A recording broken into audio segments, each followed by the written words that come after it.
adalah gembalaku, takkan kekurangan aku.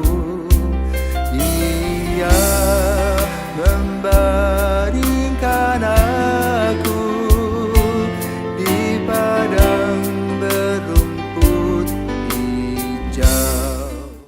Saudara-saudari yang terkasih di dalam Kristus, selamat pagi.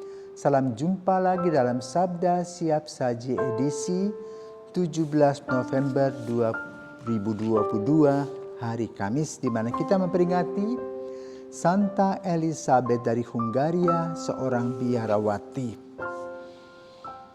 Marilah kita berdoa dalam nama Bapa, Putra, dan Roh Kudus. Amin.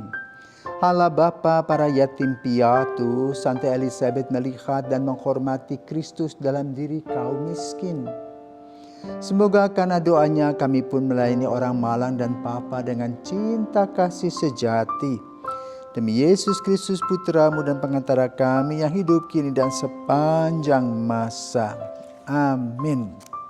Tuhan bersamamu dan bersama rohmu. Inilah Injil Yesus Kristus menurut Lukas. Pada waktu itu ketika Yesus mendekati Yerusalem dan melihat kota itu, ia menangisinya, katanya, "Wahai Yerusalem, alangkah baiknya andaikan pada hari ini juga engkau mengerti apa yang perlu untuk damai sejahteramu.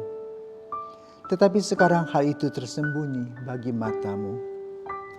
Sebab akan datang harinya, musuhmu mengelilingi engkau dengan kubu, lalu mengepung dan menghimpit engkau dari segala jurusan.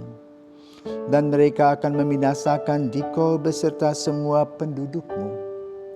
Tembokmu akan dirobohkan dan tiada satu batu pun akan dibiarkan tergeletak di atas batu yang lain. Sebab engkau tidak mengetahui saat Allah melewati engkau." Demikianlah sabda Tuhan, terpujilah Kristus. Saudaraku terkasih, di Semarang ada sebuah rumah sakit bernama Rumah Sakit Santa Elizabeth.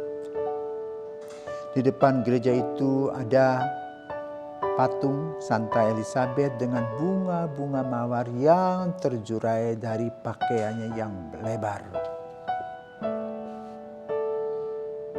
Dan itulah Elizabeth dari Hungaria. Dia dilahirkan di sebuah kastil di Sarospatak, Hungaria, tanggal 7 Juli 1207. Ia merupakan putri Raja Andras II dari Hungaria dan Gertrude dari Andes, Merania. Dan pada usia 4 tahun, dia dibawa ke istana Raja Turingen di Jerman Tengah. Untuk apa? Itulah dalam istilah dulu adalah kawin gantung. Jadi disiapkan dengan putra raja dari Turingen dalam usia 4 tahun. Maka tidaklah mengherankan ia menikah pada usia 14 tahun. Dan wafat pada umur 20 tahun. Jadi 6 tahun kehidupannya. Tetapi 6 tahun ini dia isi dengan hal-hal yang luar biasa.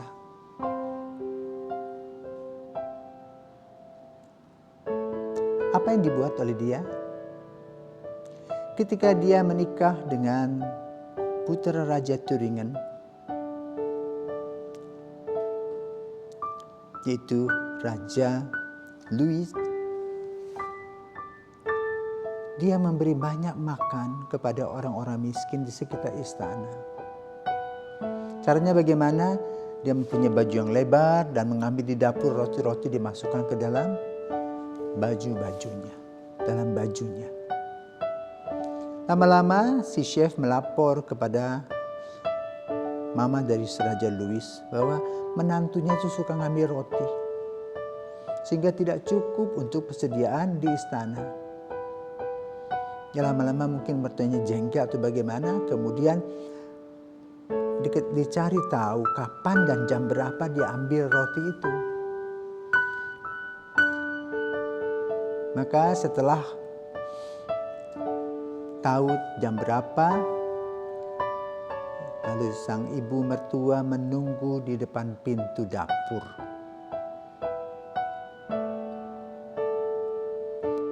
Dia katakan, ayo keluarkan. Gelagapan dia. Tapi dia menyebut hatinya, Yesus tolong. Lalu diambil semua roti-roti yang dari kantong itu, dikeluarkan dan menjadi bunga-bunga mawar. Sehingga dia tidak dihukum oleh mertuanya. Namun sayang, usia perkawinannya tidak lama karena sang suami meninggal. Kemudian dia menjual banyak harta bendanya karena dia mempunyai kenalan untuk bapak spiritual seorang Fransiskan. Dia menangisi orang-orang miskin. Inilah kelebihan dari Elizabeth dari Hungaria. Dia tidak hanya menangis, tapi juga melaksanakan tugasnya sampai akhir hayatnya. Nah, kali ini kita juga mendengar bagaimana Yesus menangis. Yang disebut Dominus Flevit. Yesus menangis. Menangisi Yerusalem. 40 tahun kemudian tangisan itu terjadi.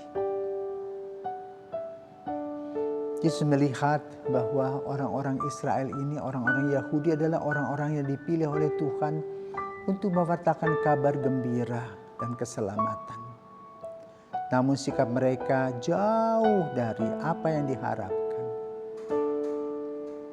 Dan bait Allah yang dibangun bukan dipakai untuk mempertajam hidup rohani, tetapi dipakai untuk mencari uang, mencari keuntungan jasmani. Mereka berjudi di situ, tukar menukar uang, berjualan binatang-binatang yang akan dipersembahkan. Tetapi mereka sendiri tidak berdoa. Jadi menyalahgunakan bait Allah untuk mengumpulkan keuntungan pribadi. Yesus sudah menegurnya dan sekarang menangisinya. Apa artinya Yesus menangis? Sudah terlalu dalam kepedihan Yesus dan kekhawatiran Yesus akan kehancuran. Karena iman mereka bukan semakin kokoh dan kuat, tetapi semakin lemah. Namun nafsu-nafsu duniawi dan jasmani semakin tinggi. Dan itu adalah awal dari kehancuran. Kenapa? Kalau orang berebut tulang, maka terjadilah perang. Dan akan menyisakan kepedihan. Karena itu Yesus menangis. Kita diajak untuk melihat apa arti tangisan Yesus. Bukan air mata buaya, tapi air mata yang serius, prihatin. Sudah dengan berbagai macam cara, diingatkan tetapi tetap kepala batu. Maka lahirlah kehancuran. Dan betul, tahun 70, gereja bait Allah itu hancur tanpa satu batu pun yang dikatakan seperti yang dikatakan Yesus. Sampai hari ini berapa kali sudah dibangun, rontok lagi. Sampai hari ini hanya tinggal tembok ratapan. Dominus Flevit. Tuhan menangis. Merupakan tanda-tanda keprihatinan yang mendalam, kepedihan. Maka kita harus mengadakan pertobatan. Santa Elizabeth mempunyai sensitivitas terhadap orang-orang miskin. Dan dia juga ditantang, dihadang oleh mertuanya. Tetapi dengan doa-doanya, kemudian dia bisa melaksanakan misinya. Melayani orang-orang miskin sampai akhir hayatnya. Demikian pula Yesus yang menangis di Yerusalem, disalibkan, wafat, dan bangkit untuk keselamatan kita. Maka kita beruntung kita mengenal Yesus yang luar biasa. Dan juga mengenal santo-santa dalam gereja yang menjadi sahabat Yesus dalam perjalanan kehidupan rohani. Selamat pagi dan Tuhan memberkati, dan Santa Elizabeth doakanlah kami.